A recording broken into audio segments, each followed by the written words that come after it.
Welcome everyone to today's webinar, Reimagine Social Media Care for the Customer of 2019.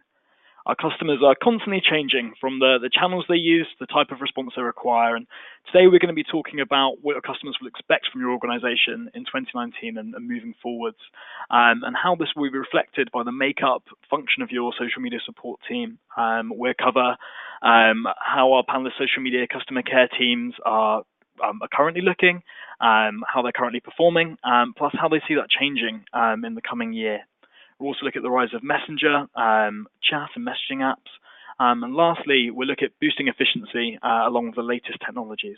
I'm pleased to be joined by two great experts today. Firstly joining us is Frankie Saucier. You may know Frankie from her Socially Supportive podcast.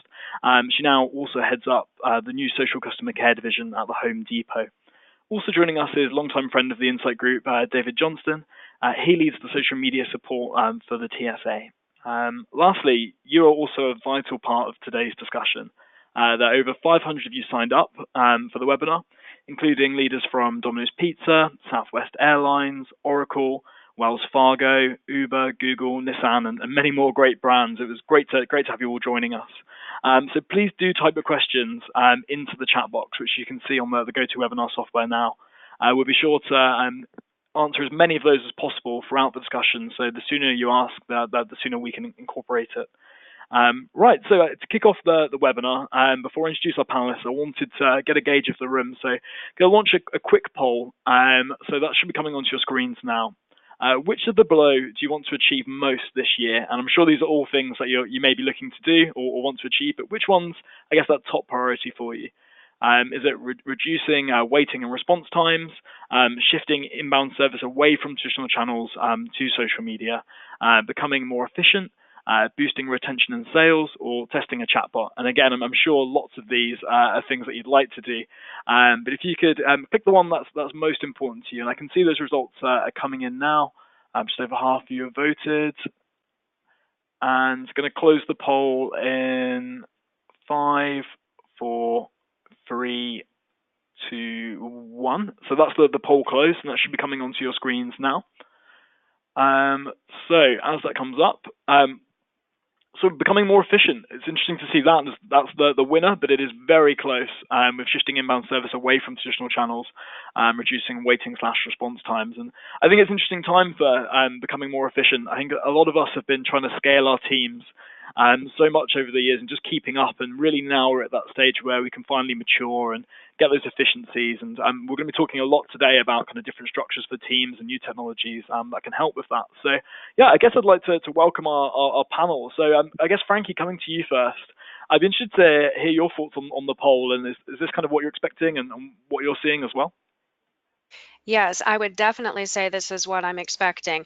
I did an episode on the Socially Supportive podcast about my 2018 predictions for what we would be looking at, and it had to do with making sure that we could scale and become more efficient, because we know that more of the millennial customer base, as it's growing, are going to want to be served in a digital channel. And now that we have all sort of grown our teams to the size where we can handle volume, we're now looking at this mountain of wave of volume that's going to be coming to us, and how are we going to be able to keep up with that without continuing to multiply the size of our team? And where we gain those opportunities is in those efficiencies right there. Great. And David, coming to you as well, is this surprising to you, or do you have that similar thoughts to Frankie? No, it's definitely not surprising. I think the more customers, and from our government perspective, and the more citizens that are taking to social media, using that as a channel of first communication with organizations, it's becoming more and more critical that companies of all size and organizations of all size become more efficient and more able to respond to that ever-increasing audience. Great. And what about shifting inbound service away from traditional channels? Is that something at the TSA you've been kind of actively trying to do? I know last time I was at the airport in the States, I could see your signs in the queue, representing the Twitter and kind of pushing people to there. Is that something that's a priority for you? So it's not really a priority for us to move consumers away from those traditional methods of communicating with us. We want to be where passengers and customers are telling us that their preference is for communicating with us. So for us, it's been a matter of really launching a program where we could model what consumer organizations and what top businesses are doing to really be where the customer says it's the most efficient channels for them, the most convenient channels for them, and then allowing it to grow organically. So we really haven't tried to emphasize one program over the other, but we have been remarkably pleased with how quickly and how efficiently we've been able to expand into that social customer care space. Great. So yeah, I guess kind of giving your customer the option, but also being where your customer is. And I think it's interesting you kind of both touched on the millennials and how customers are changing, and that's really what I want to get into for today's webinar, is looking at what customers are going to expect moving forwards, but how does that reflect it in the teams themselves and what we can do to prepare for that. So to get us started, I'd be interested to hear from you, Frankie, a little bit about your new role at Home Depot and how kind of Home Depot is currently set up on the social media side. So it'd be great if you could maybe give us a quick intro and kind of let us know about the kind of new exciting journey you're starting. Yeah, so I'm coming from a background, as you may know, I started the social customer care program at Cox Communications, I think back in 2010 or 2011, when there were no experts anywhere. And I really just started cold calling on LinkedIn and reaching out to the greats like Frank Eliason, who was Comcast Frank, and Bill Gerth, who became Comcast Bill, and on to find out, what was it that people were doing. And after that, left to start my own consultancy. And then not too long ago, after working both with the technology side and with the brand side, the Home Depot tapped me and made me an offer I couldn't refuse. And the part of it that I really was excited about is that the Home Depot has a very customer-based culture.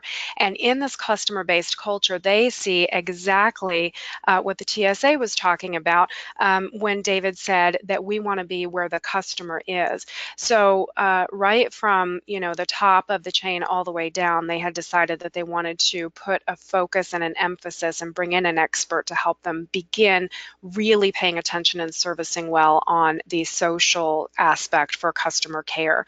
So I've been brought in to create a division at the Home Depot's customer care department where we will be responding on social media channels, and I'm sort of building that basically from the ground up.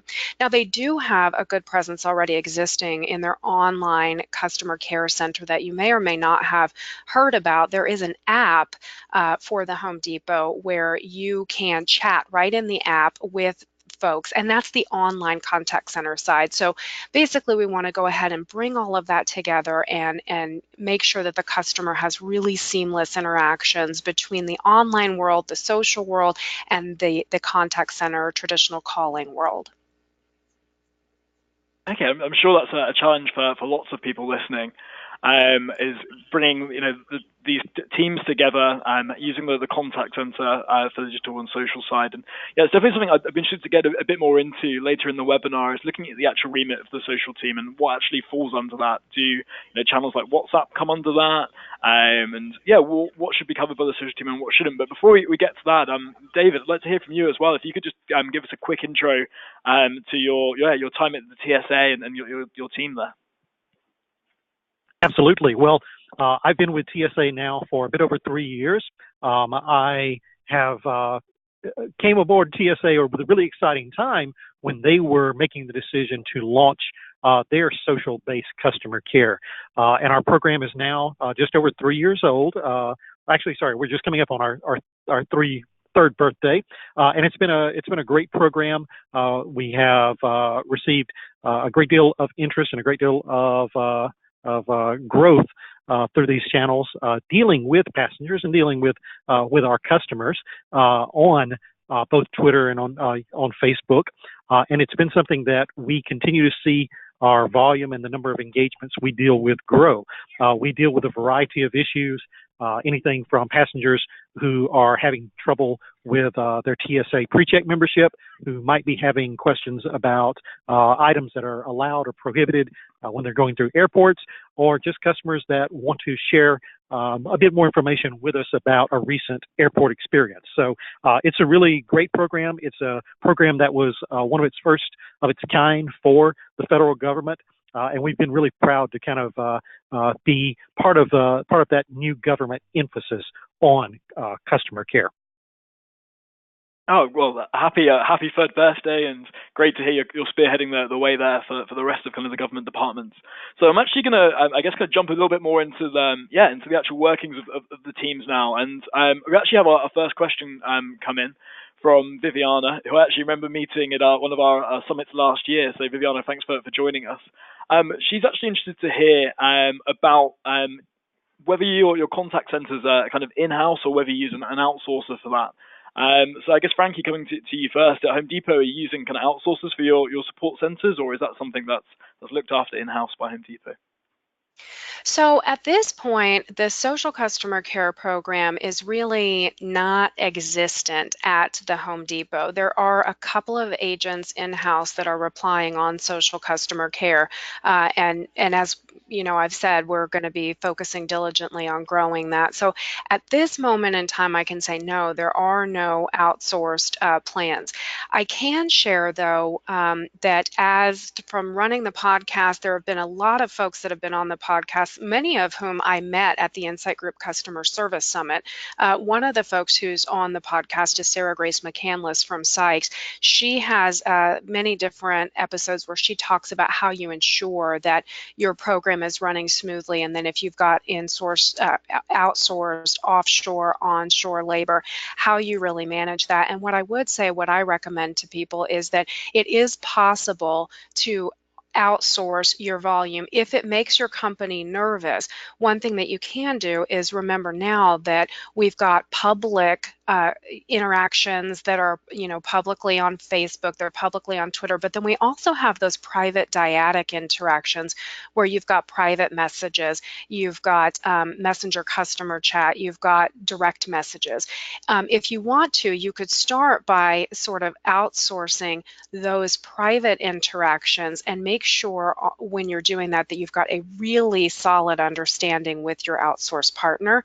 So as we look at it, if you try to divide between what's public and what's private, what's high priority, what's low priority, those are the ways that maybe you can just get your, dip your toe into outsourcing some of that volume as we look to more and more volume coming to our organizations. Great, thanks, Frankie. And yeah, I know from my own conversations with Sarah Grace that really it's really important that if you are going to use outsourcers, that you give them the same training and really treat their agents like your own. They're part of the family. And what we can do is after the webinar, I'll send around the recordings of the webinar. It's good to point out we'll be recording this webinar, and I'll send the recordings to everyone listening. But with that email, I'll also include some links to Frankie's podcast. So any episodes we reference, I'll put those links in so you can listen back for more info there. And yeah, David, I guess I'd like to hear from you on the same question as well. Are you using outsourcing at all? We actually do not use outsourcing for our social customer care. The team that handles our engagements are all TSA employees. They are located within one of our TSA facilities, and we have the benefit of most of all the members of our team having previously worked in airport locations there at the checkpoint. So when a person asks a member of our team a question, they really are speaking to someone who has spent time at the checkpoint that really knows how stressful that experience can be to travelers, and they want to do whatever they can to make sure that travelers are having a smoother experience. It's a great way to keep it personal and keep it real. So Frankie, what you said about having one-to-one messages outsourced has sparked a few questions. Well, we had one in from Stephanie Shank, and she's interested to, I guess, know about a little bit more about that side. So I know one of the questions we had to come to is looking at your agents. Do you have separate agents responding on those kind of private one-to-one messages to the ones that are responding, I guess, more publicly on, say, your Facebook wall? How does that look? How do you plan on that looking at the Home Depot, should I say? So what I like to do is I like to understand, and the answer is, of course, it depends on your company and your situation. And I will tell you to have a look at how much additional labor you have. When you're planning your workforce, if you are very tight on the number of people you have on your team responding on behalf of you, I recommend that the best thing to do is have fully cross-trained agents who can answer everything all the time. I would not break it down by public private. I would not break it down by Facebook, Twitter, Yelp, YouTube, whatever it is. The reason for that is because if you're really thinly staffed, say in the overnight hours, for example, if you have agents who are particularly trained in one area or another, and then Bobby calls out sick while Susie's on vacation, you've really sort of hamstrung your organization. So when you have really thin margins of error in your workforce planning, I would say let everybody do everything all the time. Now, having said that, I would also say that if you are planning to outsource, if you've got what I call fancy tools, some of my favorite are Conversocial and CX Social. There are other fancy tools out there that you can look at. But when you have the ability to skill your agents in different ways, what you can do to make that happen tactically is to make sure that you've got skilled whatever's coming in as a private message or a direct message or messenger customer chat, that you are skilling that as a private message, and then you would be able to send only the items that are private messages. And then if you can get a skill level attached to that too, then you can say, I want private messages of skill required, less than 5 out of 10. Then you can ship all of that stuff to your outsourcer because they would have access right to your same tool, and they would only be skilled to handle private messages of a lower necessity. So to sort of answer that question, that's the way that I would strategically try to do that. You've got to have fancy technology to be able to make that happen. Otherwise, you've got people hunting and pecking, and you're really adding handle time, and that sort of negates the reason that you want to outsource anyway. Now, what I would say is that if you do feel like you need to have a very specialized agent for Facebook or Twitter, then you'll need to make sure with your workforce management team that you've got that padding, that you understand, what is your handle time on Twitter for your tickets or your interactions versus Facebook and Twitter. What I would say in looking toward the future is realize that digital communications, in my opinion, are all morphing into one type of interaction. And we're not really in a boutique situation anymore. We are, $30 trillion worth of assets are being transferred from baby boomers to their millennial heirs in the next 10 to 20 years. And it has been proven that millennials are preferring these messaging channels. They don't call people, they message. So when you're thinking about specializing down, I would say don't specialize down, go more holistic, because your workforce is really going to be, if it's digital, and it will all homogenize a little bit more is what I would imagine.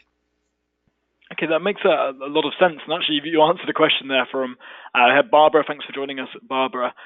She wanted to know a little bit more about if you have a smaller organization, how do you staff it 24/7? Obviously, social never sleeps. So, how do you have any kind of tips there from either Frankie or David? If you have a smaller team, how you can still provide that 24/7 response?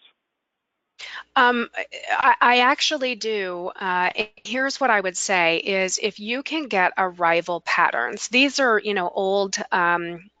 old phrases that we use just from traditional call center workforce management. You want to know like your call pattern of arrival, right? Well, we want to know our post pattern of arrival. So what happens is, even here at the Home Depot, what I've explained to people is, they say, do you want to be 24/7? And my first knee-jerk reaction is, yes, of course I do, because social never sleeps. The other answer to that, though, is how many people exactly want to tweet you at 3 a.m. because the part that they bought to fix their faucet is not working and they need help. And how you understand that is to go out and do these arrival patterns. I've got an episode on the Socially Supported podcast that goes way deep into what I call heat maps, HEAT, heat maps. And it tells you how you can go through and understand your arrival patterns so you know how many people do I need overnight? Do I only get a few posts or do I get more than that? Can I make it with 3 people? What happens if all 3 wind up, calling out sick? Do I shut down? How do I get a message out? These are things that you can consider. And what I will say on top of that too is if you build it, they will come. Once people realize they can reach you later at night and that you can help them, volume may build. So build that into your plan. David, do you want to add to that? Absolutely, and I completely agree with Frankie about really monitoring when your customers and when the people that are engaging with you want you to be available. They will really tell you how they want to respond, when they're expecting responses, and depending on what type of business you're in or what type of organization you are, it will make sense to be available at certain times. It may not always be the case that every organization needs to provide 24/7 customer care. In the case of TSA, because we are a very small staff and we're a very lean customer care organization, we're currently not able to staff our engagements on a 24/7 basis like we would perhaps hope to at some point. But by monitoring, as Frankie referenced, those heat maps and really looking at when are our peak engagement times, when are customers really reaching out to us to get a response, and when are they expecting to be able to hear from us, we've been able to staff our team at the times that are most agreeable and most efficient and the best to deal with our customers. Great. So have a look at that pattern, but then be prepared for growth once you start servicing that channel. So David, I realized we didn't actually get a chance to speak about the roles your agents have at the TSA. So I'd be interested to hear from yourself what kind of roles your agents fulfill. Is it a case if you have different agents for private channels and public? Do you have kind of certain experts? How do your roles look? Sure. Well, as I said, we are a very lean organization, and our agents are actually trained across all platforms and dealing with all types of situations. So we have the luxury of being able to staff with a team of individuals that can respond in any channel, can respond publicly or privately, and can really handle a wide variety of engagements.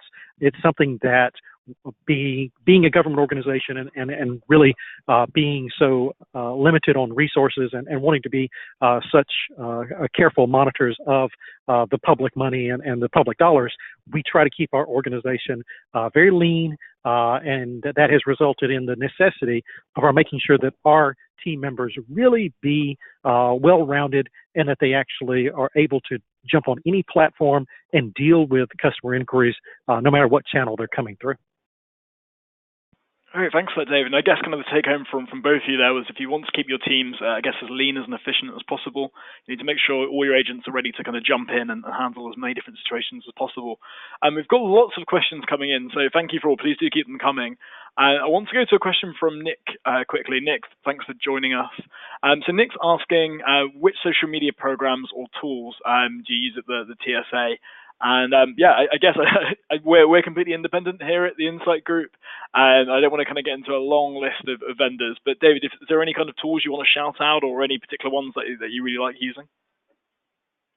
Well, I probably should avoid mentioning any specific names on the podcast, but we do utilize a tool that's outside of just the normal Twitter and Facebook products off the shelf, because I think it was Frankie that referenced it earlier. You really, when you're dealing with higher volumes, when you want to be as efficient as possible, you really do yourself and your staff a service by being able to invest into a platform or a customer care management tool that allows you to scale your operations and to respond quickly to when customers do reach out to you.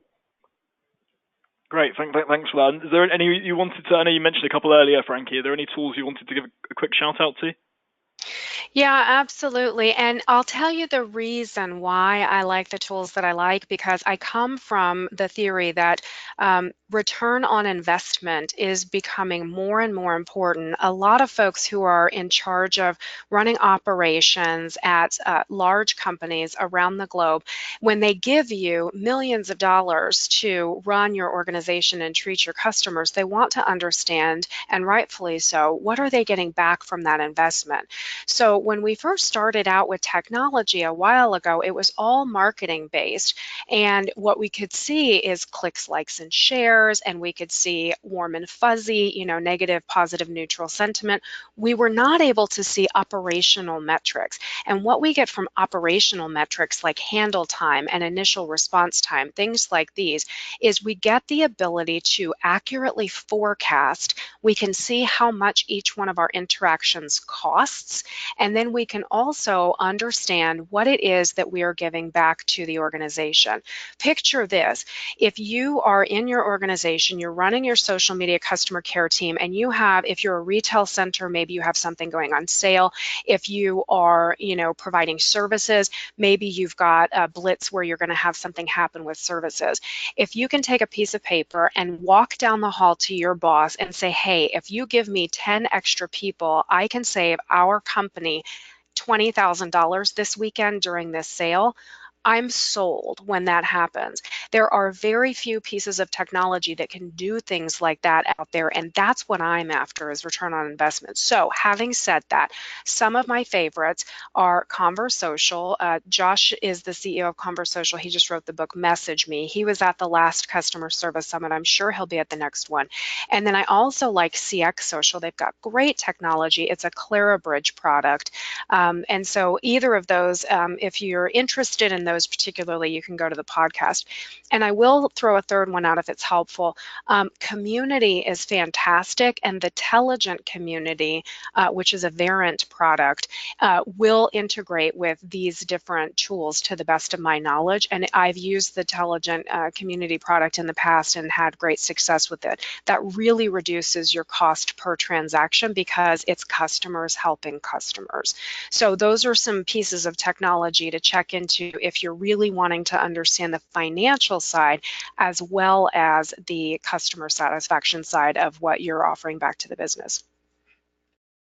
Great, thanks for that, Frankie. Well, I'm sure time's getting on, so I want to make sure we jump into a little bit more depth. So I really want to hear a little bit more about customer expectations and how they're changing. So I'd be interested, I guess, David, coming to you first, to hear a little bit about what you think is a good response time on social. And does that change if it's a private interaction compared to a public interaction? Talk to me a little bit about, I guess, your response times at the moment, and do you think they need to get quicker? What are our customers expecting on the response time side?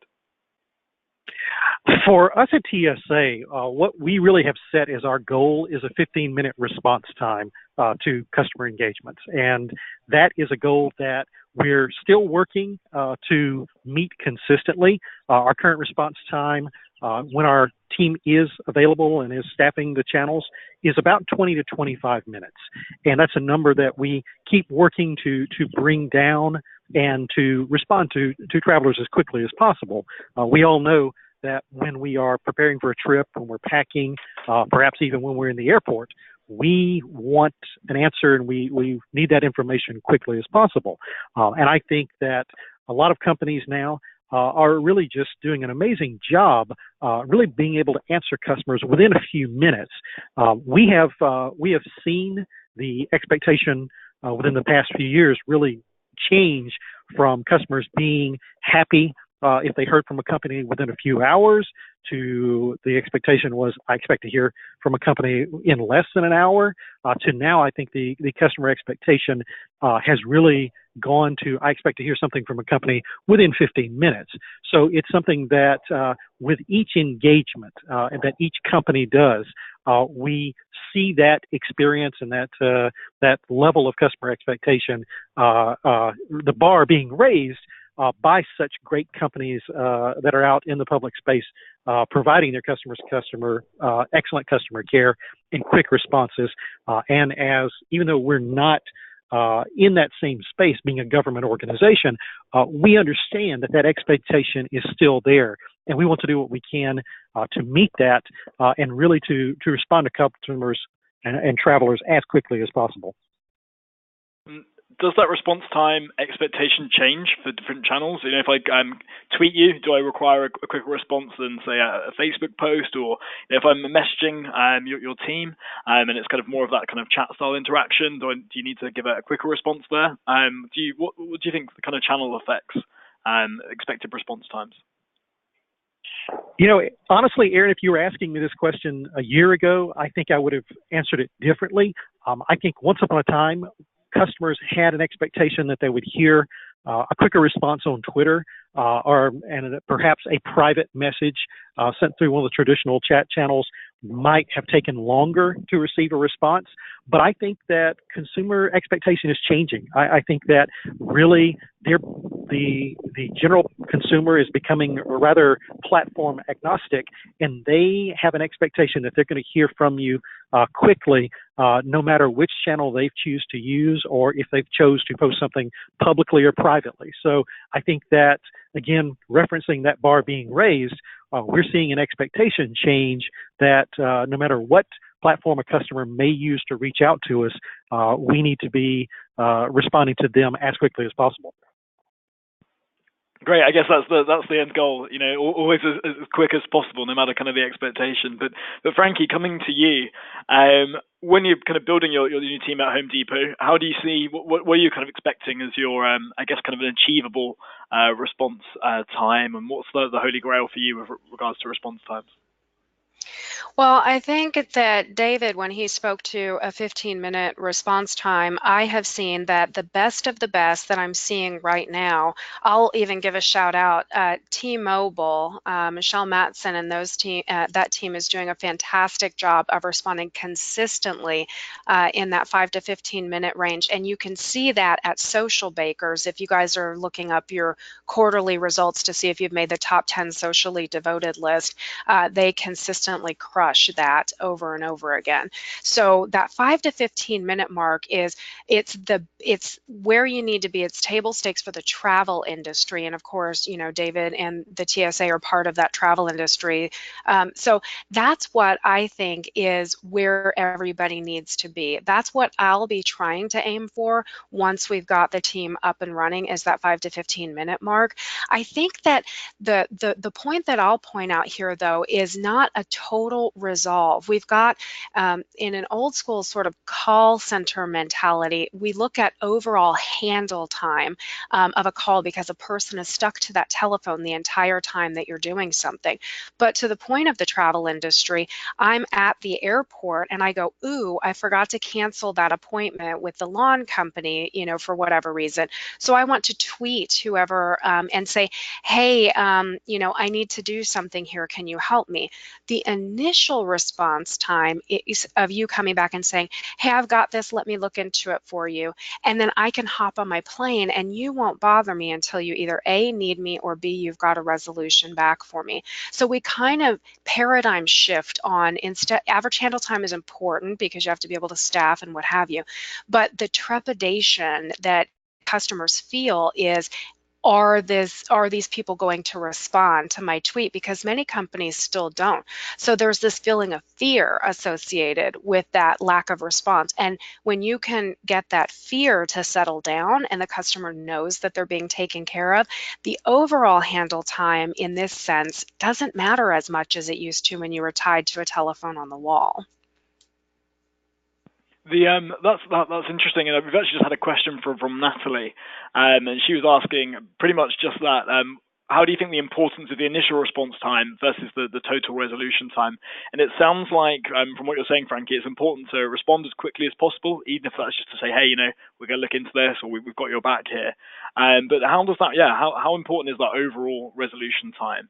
I guess, you know, a quick response is kind of meaningless unless you resolve the issue at some point. But how important is the overall resolution time versus that initial response time? So I'll go the nerdy social sciences route for this answer. Social science tells us that people get upset when their expectations are violated. So if you tell me that if they reach out and they expect you to respond and you don't respond at all, that's terrible. If you reach out and immediately respond answer, that's great. If you reach out and say, hey, I'm going to look into this for you and provide them with an expectation of when they can expect to have your next response. Hey, this is going to take me a couple of hours, or hey, this is going to take me until tomorrow, or even you pad the time, right? We're all used to, we turn in those goals and sometimes you pad them so you can come in and over deliver and under promise, right? Same thing with the customers. You want to make sure that you are not violating their expectations, because that is what causes them anger and fear. And we don't want them to feel anger and fear. We want them to be comfortable. So average handle time, overall handle time is important in the sense that you need to understand it for staffing and you need to be reasonable. You don't want to take a week to solve something that could have been solved within a few hours or a day. Great, that's a brilliant answer. And David, coming to you, I know I've definitely felt fear at the airport for losing my passport and kind of checking my belongings and making sure there's enough time to get through security. Do you have similar thoughts to Frankie there about getting as quick a response as possible, even if it's I guess that's kind of the important thing, even if it's take a little longer to resolve the whole issue.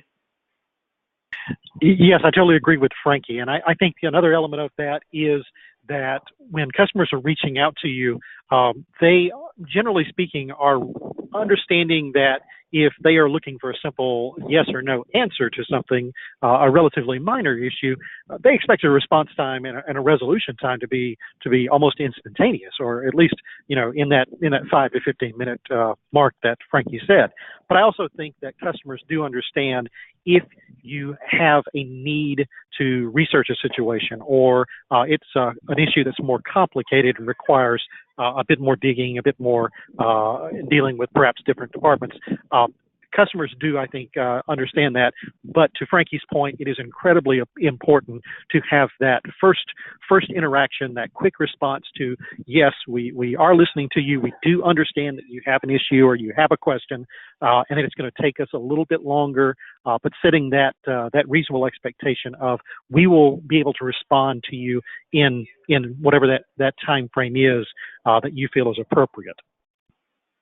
Okay, great. And I'm interested, we obviously talking about overall resolution here. How many cases would you have an agent work on at one time? So if I'm going to be a care agent for the Home Depot, how many customers do I talk to at once on, say, Messenger? How's that going to look, Frankie? Well, I'll tell you what, I am a proponent of less is more in this case. So I've got an episode where I talk about how you measure asynchronous communications, but really quickly, a telephone call is one linear interaction. Chats and asynchronous SMS, synchronous SMS wind up being something that you can measure concurrency with, something that starts and ends in the same window, but you've got maybe 3 of them running at the same time. And then asynchronous, like social and asynchronous texting, you've got, it looks like Morse code, right? So this being the case, we want to be very careful. I'm a big proponent in customer support chat. 2 is great, because any more than 2 interactions, when they get a little complicated, the customer can feel the difference, and you're making great agents very nervous. And when you look at Messenger customer chat, when you look at SMS, I think that you really have to be careful how many tickets you're running at the same time. And you might need to do a little time and motion for your own particular industry to understand what's right for you. If everybody's just answering questions that could basically be answered from the website and they're very high level where there's not too much difficulty, perhaps you could have 4 to 6 or something SMS or Messenger customer chats running at the same time. However, if you've got deep things, like when I worked for Cox Communications, we're troubleshooting your your home internet and why your modem is not working or whatever, and you're giving people step-by-step instructions. You don't want to get to the point where you forget who you were talking to at what point about what, and then be giving the wrong instructions and you're deep into steps. That's a terrible customer experience, and honestly, it's a terrible agent experience because it puts a lot of stress on them. So I would say no more than 2 chats at a time if you can handle it. No more than, maybe 4 to 6, depending on what your use case looks like, until you understand what you're dealing with. Okay, and David, is that similar for the TSA? If I'm an agent at the TSA, how many customers, or I guess it's not customers, but how many conversations am I having at one time? So we, as Frankie said, we do try to limit that as well, and we really want our agents to be able to focus on the customer that they're dealing with in that moment. So total engagements, we try to keep that 5 or less at any one time, so that, as Frankie said, that experience from the customer standpoint and from the agent standpoint, because they are such a critical component and such a valued resource for us, that we're making that experience good for both of them. If our agents are having a good experience, then they can deliver a good experience to passengers and to our customers. Okay. Yeah, that makes a lot of sense. And I'm interested to hear from both of you, actually, about the remits of your team. And I guess, Frankie, for you, what you're looking to cover. As we get these new channels evolving and becoming more popular, will things like WhatsApp and I guess kind of Apple Business Chat, SMS, Messenger, customer chat from Facebook now built into your website, which of those and which other new channels do you think will fall under the remit of the social team, or will they be covered by a different team? Frankie, coming to you first. So I would say for here at the Home Depot, I have recommended that, as we're just growing from a very small nugget of folks into a large organization, I have recommended that we do what we do now and do it well. And then what I will do is I will go out to understand where is it that our customers are naturally. If you look at Instagram and Pinterest and things like this, there are beautiful pictures out there that the Home Depot puts out that, are bathroom remodels. And I love doing home renovation products. So these things make me want to just, pick up the keys and just go to one of the Home Depot stores, if I'm honest with you.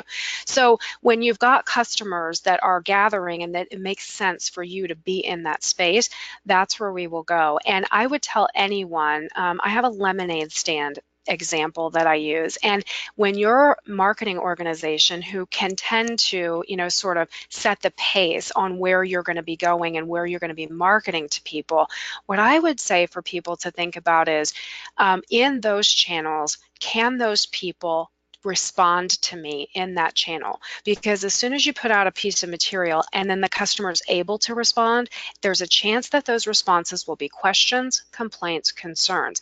And the company wants to be there to have that conversation and solve any sort of concerns or complaints, and to respond to any sort of compliments that are out there too. So I would say for your organization, number one, where are your customers or consumers?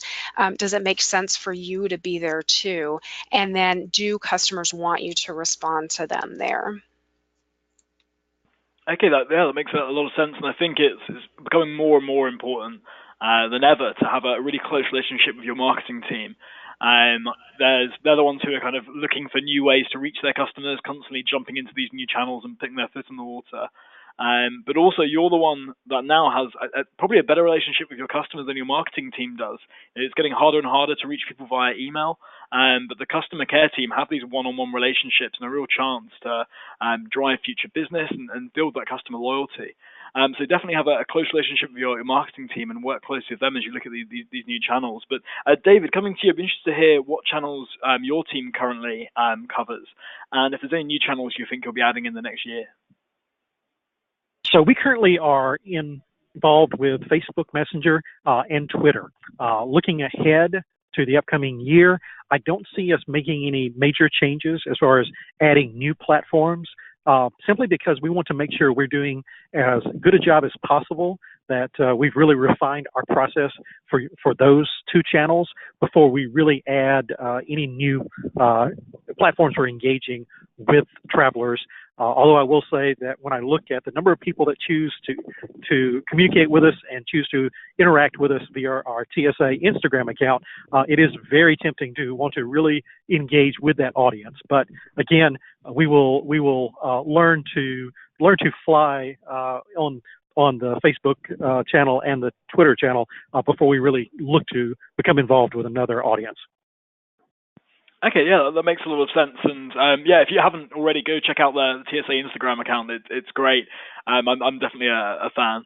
And yeah, I mean, David, while we're on that, I'm interested to hear a little bit about cost per resolution. Are you seeing a different cost per resolution for the two different channels there, for Twitter and Facebook Messenger? How does that look? Where is your kind of cost per resolution? Is that something you track? It's something that it's a slight bit different for us since we are a government organization as opposed to businesses. So while we acknowledge it, and while we do keep an eye on that metric, it's not something that we monitor as closely as if we were a for-profit organization.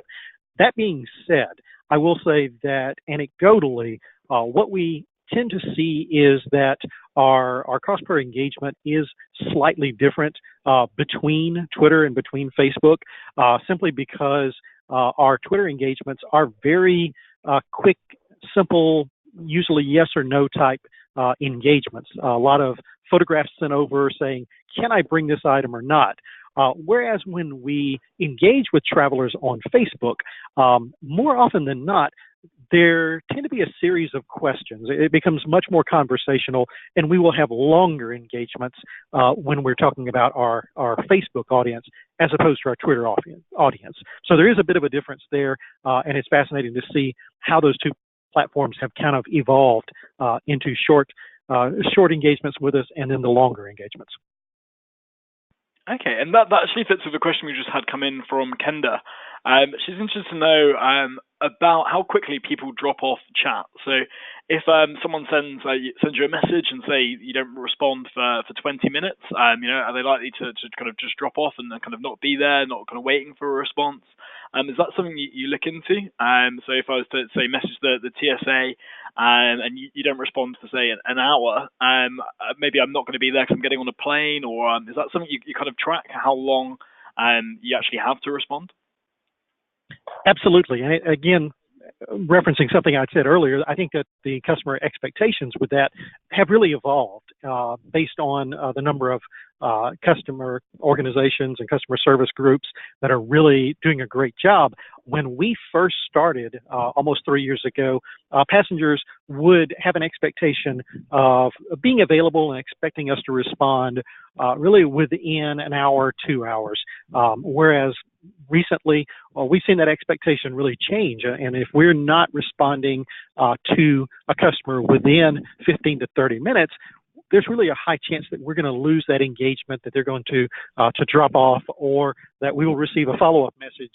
Just kind of, that reminder of, just a reminder, I asked you this question, or do you have an answer for me yet? So we've really seen that evolve, and we've really seen that expectation changing. Great. That's great to cover.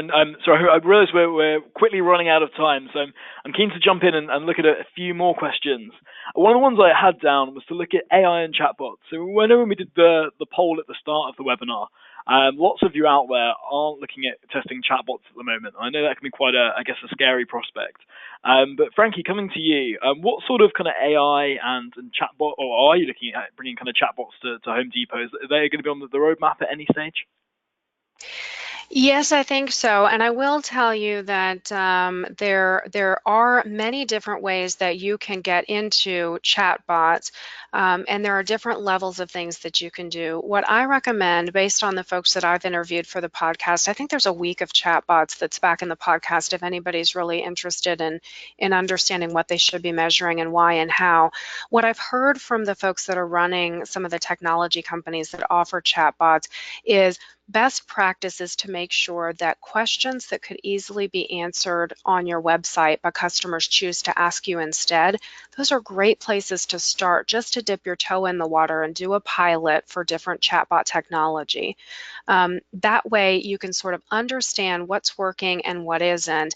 And I've heard in many different places, and I tend to agree, that right now, based on where technology is, it's a best practice to make sure that you're using chatbots to do some of the busy work that agents have to do in advance of getting someone onto the platform with you, with your agent. So if you've got an account number you need to get, if you've got a phone number you need to get, these are great things for, after the chatbot figures out what the person's looking for, get these things together and then get them over to an agent, and then use that artificial intelligence to help the agent do the job that they need to do. There are a few nightmare stories out there about running AI and chatbots, so you just want to make sure that you don't try to have it do too much and erode the customer experience. Also, 2 tips that I will give quickly is, number 1, let customers know that they're interacting with a chatbot, and number 2, give them a safe word to get out of the chatbot.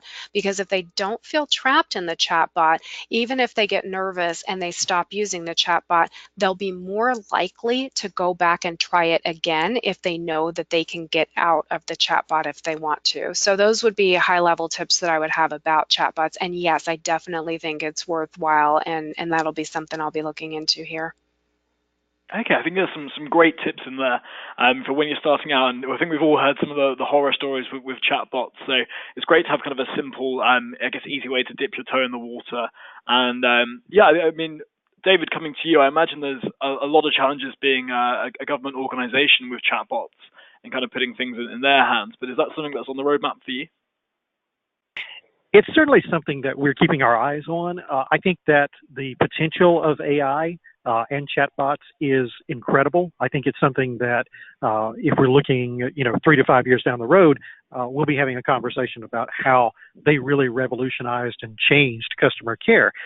At the moment, TSA really hasn't made a decision to move forward on the utilization of chatbots, but it's certainly something that we're keeping our eyes on, because anything that we can do to improve that experience, we don't want to close the door to and to say we're not interested in it. It's just a matter of looking at it.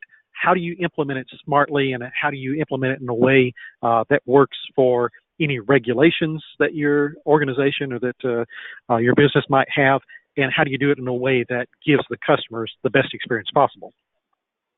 Okay, great. And where we've got lots of questions coming in, thanks for those guys. We'll jump to some of those now and try and get through them. So the first question is from Todd. Todd wants to know a little bit more about, I guess, AI and machine learning behind the scenes. So when you're looking at your tools and when you're speaking to your current providers, are you looking for them to kind of talk about AI and machine learning as a way to effectively categorize customer care issues? So looking at, I guess, on kind of the categorization and routing side, is that something you're looking to use AI for, Frankie? Yes, I think that it's very important to make sure that whatever engagement tool you're using is using AI. I think we all hear about natural language processing. We want to be able to understand what a customer is saying in their post that's coming in through your engagement tool, and to do some things automatically based on what they're saying.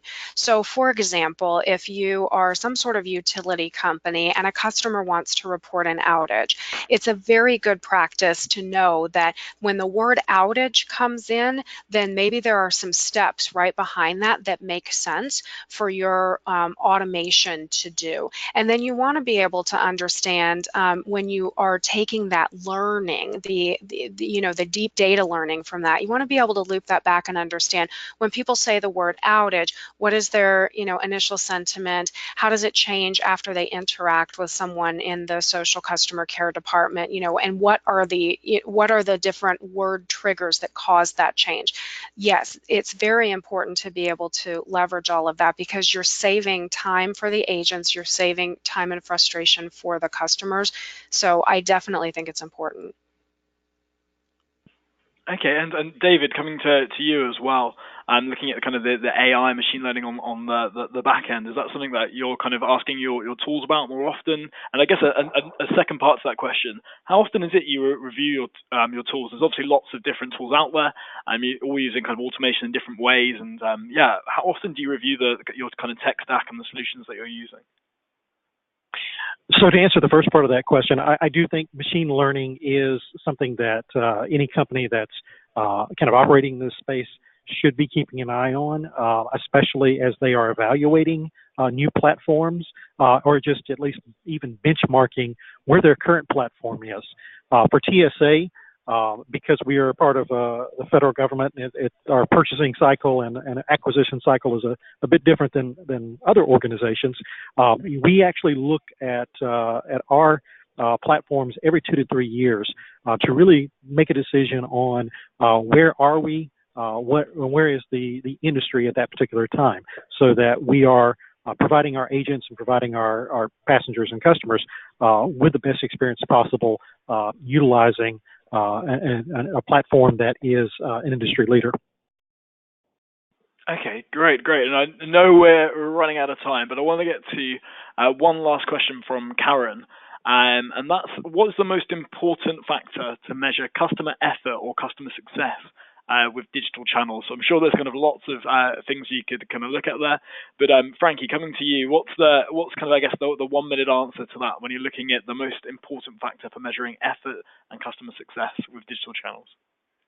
I think that effort is the biggest driver in where customers want to spend their money and their time. So what I look at is automated surveys. Some of the technology that is available doesn't have the ability to automatically send surveys to customers in the like channel that they came from. You want to get to this point when you can, because I'm hearing from some of the different people, like Messenger customer chat and Twitter surveys, for example, some companies are getting between 60 and 90% response rates on their surveys, and that's huge. I mean, normal email surveys get 10 to 20% on a good day. So this response rate is happening because customers are able to do it very quickly. There's only one question or two, and then they put some stars in, and it gives you the opportunity to survey where it makes sense and get a lot more data back from your customers. So I definitely say look for tools that will be able to do automatic surveys for you. Okay, great. And David, coming to you for, I guess, a kind of a final thought on that. Are you kind of measuring how hard it is for your customer and the customer effort and customer satisfaction? What are your kind of top tips on that side? You know, we are trying to do more in that space of being able to measure what the customer is having to go through, what those pain points are in dealing with our engagements. I will say that it's something that we haven't really become as accomplished as some of the major brands, but I think it is something important, and I think any companies that are out there that are actually looking to become more involved in that social care space really need to look at that as a critical element when they start sitting down with their clean sheet of paper and start putting together their list of things that they wanted to accomplish for the customers and for their organization. With a customer care effort, they really need to look at what tool they're going to use to be able to measure how much effort it's taking the customers to have an engagement with their business. Okay, thank you. And unfortunately, that's all we've got time for today. I want to say a very big thank you to both David and Frankie for joining us. There was lots of great tips. I've certainly written down lots of notes. And just a quick thing, this webinar was being recorded, so we will be sending around the recordings. I'm sure you'll want to kind of listen back to a few areas as well. Along with the recordings, I'll send over some links to, I know we mentioned Frankie's podcast, so I'll send over some links there as well, so you've got some extra information. And thank you all for joining us as well. It's been great having so many of you listen throughout the whole webinar, and it's amazing having so many questions come through, and I'm very sorry we won't be able to get through all the questions, but hopefully you can join us for another up a webinar in the future. We are also going to be running the Customer Service Summit again this year. For the first time, it's going to be in New York and London. So that's coming up later in the year. Both David and Frankie will be joining us at the New York show, which is coming up in October. So I'll be sending around lots more details on that as well. So if you have any more questions, you can ask them in person in New York, and there will be a discount for everyone who listens to the webinar. So one last big thank you to David and Frankie for joining us, and I hope to catch you on another Insight webinar soon.